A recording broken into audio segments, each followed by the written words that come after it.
l'empêcher de sortir de ça. Deuxième salon du bateau de Montréal, la place Bonaventure.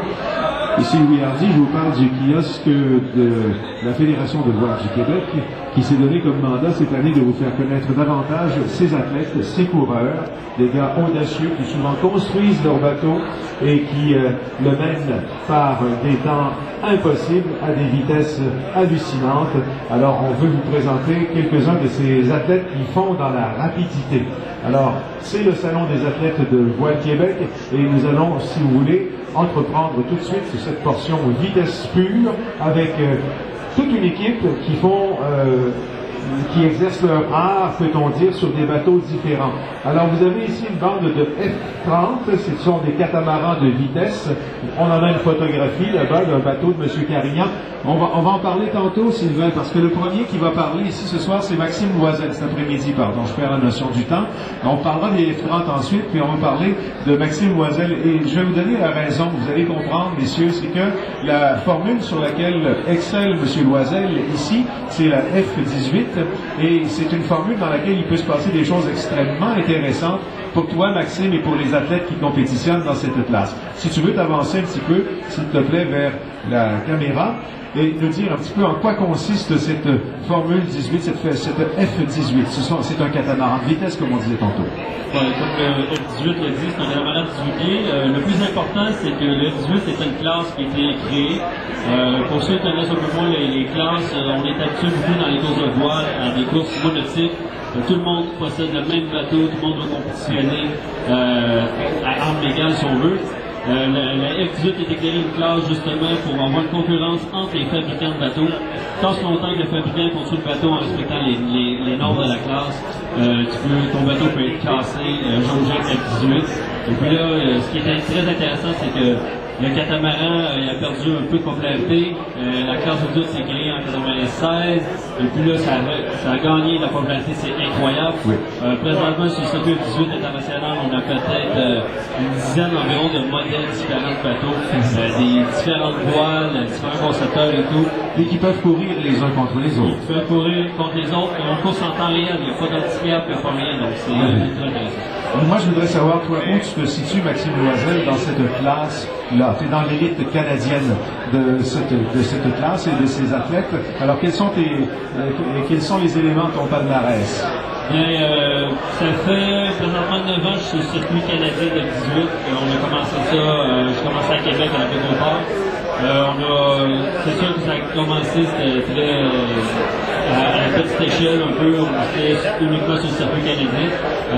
Et puis c'est depuis environ 2006 que je me suis impliqué plus sérieusement avec mon partenaire Louis-Philippe Messier. Et puis là, depuis qu'on s'est acheté, on a fait importer un nouveau bateau d'Australie.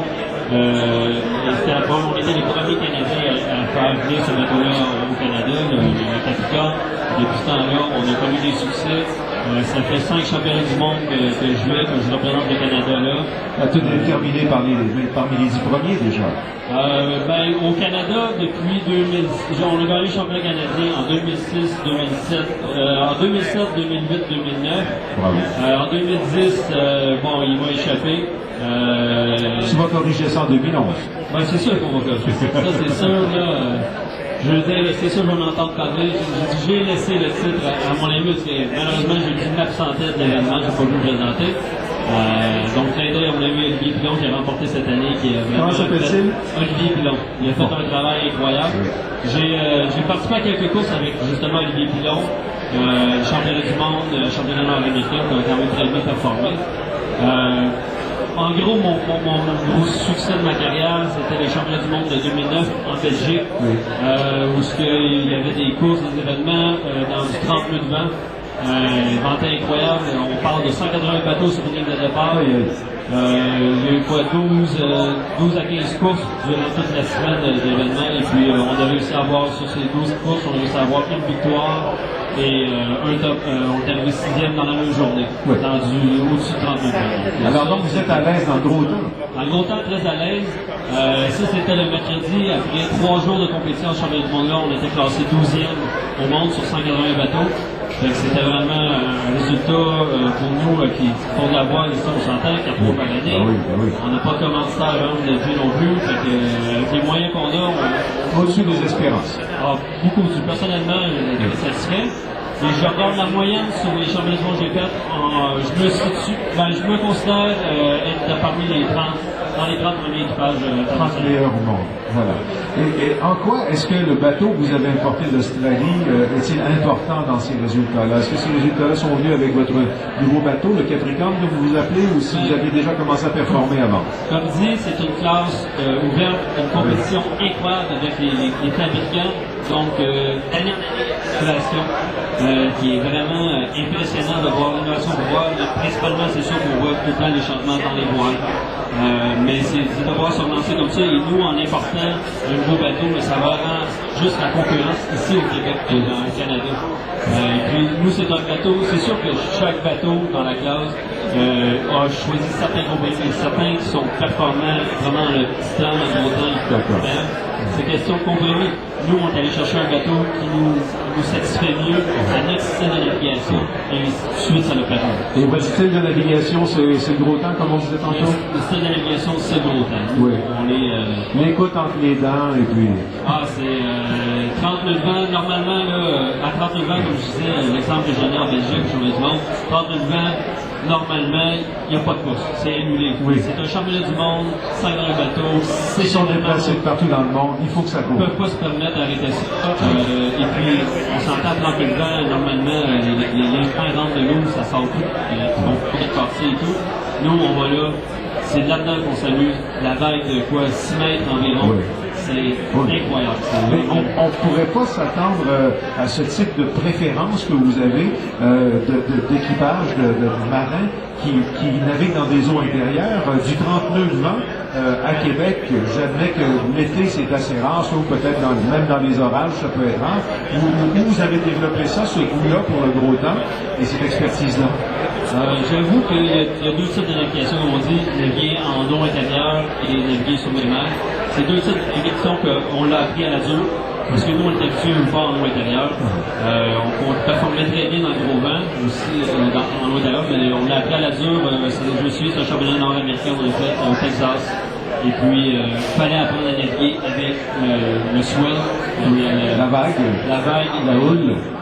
C'est incroyable. Ce qu'on a appris à cette épreuve-là, c'est qui fait la différence entre une longueur de bouée entre le premier et le deuxième.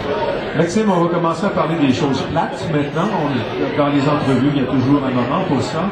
Vous me parlez de championnat du monde, ça ne doit pas être donné d'aller là-bas. Ce nouveau bateau que vous avez acheté, qui doit être assez technologique et qui doit coûter des sous, l'entraînement sur des plans d'eau éloignés d'ici, ça va vous coûter les yeux de la tête une année de compétition, ce que je me trompe. Oui, c'est sûr. On parle de budget, c'est astronomique. En même temps, on ne se cachera pas au Québec, ceux qui choisissent de faire la voile, ce n'est pas un sport très populaire, c'est des passionnés, des mordus. Donc moi, la voile, c'est tout dans ma vie. J'ai tout investi, tous mes loisirs sont là-dedans, donc c'est sûr que tous mes gains, mes avoirs passent là-dedans. Nous, on change de bateau une fois par année, c'est sûr, parce qu'on veut rester très compétitif. Et comme je disais, ce n'est pas un one design, c'est des bateaux d'innovation, c'est des nouvelles choses qui arrivent l'année après l'année, donc on veut tout être vraiment là, très compétitif sur le marché. Donc, un bateau par année, on parle environ sur un budget de 25 000 $. On change à tous les années. C'est sûr qu'on peut revendre le bateau usagé. Là, en Europe, une course en Europe, on parle au moins un budget de 10 000 $. On essaie tout le temps d'en faire au minimum 1 à 2 par année. Les championnats américains qu'on fait, on parle aussi de place aux États-Unis ou même ailleurs, on parle de 8 000 $. Une saison entière représente autour de 40-45 000 $. Est-ce qu'on pourrait vous dire que vous êtes un athlète craft dinner? On peut. Est-ce que vous vous privez de protéines pour pratiquer votre sport? Je me prive pas de protéines parce que j'ai pas. Pour pratiquer le sport, je peux pas me permettre de me priver de protéines non plus. C'est des sports. Les gens, on l'image aussi de la voile, là, un sport peut-être de grand-père. Aussi, on parle de méniscoque, on parle de machine, on parle de 24 nœuds de vitesse au portant qu'on peut aller. Au près, on parle des vitesses, on va faire atteindre 15 nœuds. c'est du sport peu extrême. J'invite n'importe qui, est-ce qu'un commentaire pour pas me dire que la boîte de sport de pépère, de l'embarquer sur le bateau, de venir prouver le contraire. Ben voilà. Mais là, il arrive quelque chose à ces F-18, Maxime, c'est que il y a du côté des classes olympiques, il y a du mouvement là. Je pense que le CIO et surtout la Fédération internationale de voile a pris une décision par rapport à la présence du catamaran aux Jeux olympiques. Le Tornado, qui était la classe olympique de catamaran, disparaît du programme olympique. C'est bien ça? Ben, pour faire un résumé, en gros, c'est que il y avait 11 disciplines de voile présentes aux Olympiques. Sur les 11 disciplines, bon, des raisons coupées budgétaires, le comité olympique a décidé qu'on coupait un événement pour tomber à 10 disciplines, et puis ça a passé au vote au niveau de l'Assemblée générale. C'est le catamaran qui a décidé de disparaître. Ce vote-là a été passé en 2008. Bon, il était trop tard pour l'enlever des Jeux olympiques de 2008 qui ont eu lieu à Pékin, donc le multicoque n'est plus représenté pour les Jeux olympiques de 2012. 2012, c'est Londres. Oui, mais si on regarde juste ce que ça a créé comme TU et comme chamboulement, c'est incroyable, parce qu'on regarde le multicoque dans le monde, c'est le multicoque n'est plus représenté aux Olympiques. On parle pas juste de catamaran. Oui. On parle de la dernière Coupe América, là. Oui. On parle du aligné de catamaran, le BNWRA trimaran. On parle de l'effervescence de la voile au complet du domaine passe par le multicoque aujourd'hui, on ne se le cachera pas. Et puis de ne plus avoir le multicoque représenté aux Olympiques, c'est ça ne reflète pas la réalité du monde de la voile de compétition. La très bonne nouvelle a eu lieu en novembre dernier, que il a été voté au comité olympique comme quoi que le multicoque revenait aux Olympiques. Oui. Cependant, aujourd'hui, on ne sait pas ça va être sous quelle forme. On ne sait pas quel bateau va représenter. Ça pourrait être l'ancienne classe Tornado qui revient. Ça peut être l'ancienne classe. Je sais qu'il y a plusieurs catamarans qui ont déjà été proposés. Trimaran, je ne connais pas pour l'instant, je ne me suis pas assez informé. Mais il y a plusieurs bateaux vraiment. Et puis, mais si on se met à rêver, le F-18 pourrait être le multicoque au programme olympique de 2012. Le F-18, c'est le catamaran présentement. On peut voir, là, regarde, les championnats du monde. On va voir le championnat du monde de Tornado. On avait quoi, 40 participants. Maintenant, c'est au championnat du monde de F-18, c'est 160, 180 bateaux sur la ligne. C'est incroyable la popularité. Et puis sinon, si ce n'est pas le F-18 qui reviendra aux Olympiques, ça va être un bateau semblable, très semblable avec un speed. Donc, l'adaptation, personnellement, m'adapter à ce bateau-là qui va être aux Olympiques, c'est pas un gros challenge. Donc, tu viens de nous annoncer que si un de ces bateaux ou un bateau similaire est admis aux Olympiques, tu te lances dans une campagne de préparation pour des Jeux olympiques, entraînement, etc. Est-ce qu'il y a du support au niveau du Canada pour ça? Est-ce que toi, tu aurais de la difficulté à présenter ta candidature pour être finalement, un candidat de participation olympique? Bien, c'est sûr que moi, oui, officiellement, c'est sûr que je me lance en campagne olympique. Si jamais, dépendamment, on va voir, j'attends les nouvelles qui s'en viennent sur le organisateur olympique, on va voir, mais c'est sûr que je me lance. Oui. Une réponse favorable, oui, je me lance, ça, c'est sans poser de question. Côté canadien, c'est sûr que moi, je suis aussi président de l'Association canadienne de 18. Donc, c'est sûr qu'on va travailler beaucoup avec le CYA, qui est le Canadian Yacht Association. On va travailler aussi en pair avec les autres pour savoir justement qui représentera le Canada dans la classe multicoque. Il faudra, tout ça est théorique évidemment, organiser des sélections, des compétitions de sélection et tout. Et là, vous serez bien positionné quand même. Ben, présentement, si on regarde, il y a des très bons équipages présentement aussi qui faisaient le Tornado. Moi, ici, j'ai le nom Oscar Johnson qui m'a mis en tête. Et puis celui-là, c'est sûr que s'il décide de se représenter aux Olympiques, pour moi, c'est ma menace principale. Sinon, il y a d'autres coureurs sur le circuit qui sont très très forts, mais pour l'instant, je considère que j'ai de très très bonnes chances pour être choisi. Alors, Maxime Voissel, à quel moment apprendra-t-on quelle est la classe, quel est le bateau choisi pour la classe multicoque pour 2012? J'ai pas les dates exactement, c'est en 2011 qu'on devrait le savoir. Oui. Quand même, parce qu'il y a beaucoup d'années de préparation à faire. Oui. Donc en 2011, on devrait être fixé sur savoir quel type de bateau et puis comment ça va être représenté. Parce que présentement, on parle de présenter ça en équipage mixte. Hommes et femmes, un garçon et une fille.